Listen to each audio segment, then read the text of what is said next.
చాలా మంది పౌటంచు కుట్టేటప్పుడు అంటే అంచులు కుడతాం కదా సారీకి, ఆ అంచులు కుట్టేటప్పుడు ఎగుడు దిగుడు వచ్చేస్తూ ఉంటుంది కొంతమందికి. ఇంకా కొత్తగా నేర్చుకునే వాళ్ళకి కూడా చాలా మందికి ఇలా ఎగుడు దిగుడు వచ్చేస్తే క్రాస్గా వచ్చేసిందని చెప్పి అనుకుంటారు కదా. అలాంటి వాళ్ళకైతే ఈ టిప్ బాగా ఉపయోగపడుతుంది. ఇలాగా ఆ చివర ఈ చివర సారీకి అంచులు అనేది గట్టిగా లాగి పట్టుకుంటే మధ్యలో క్లాత్ వచ్చేసి ఇలా ఎగుడు దిగుడు అనేది కనిపిస్తూ ఉంటుంది మనకి. ఆ కనిపించే క్లాత్ వచ్చేసి తీసేసి కటింగ్ చేసేసుకుని తీసేసుకోవాలి పక్కకి.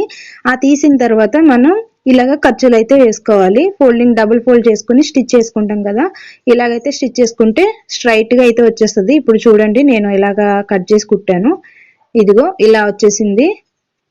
ఫోల్డింగ్ వేయక ముందు ఎలా అయితే ఉంది ఇప్పుడు ఎలా ఉంది చూడండి. ఈ ఫోల్డింగ్ వేయక ముందు అయితే క్రాస్ అటు ఇటు క్లాత్ అనేది వేలబడిపోతూ ఉంది కదా, ఇప్పుడు చూడండి కరెక్ట్ గా కుట్టేసిన తర్వాత క్లియర్ గా అయితే వచ్చేసింది స్ట్రైట్ గా.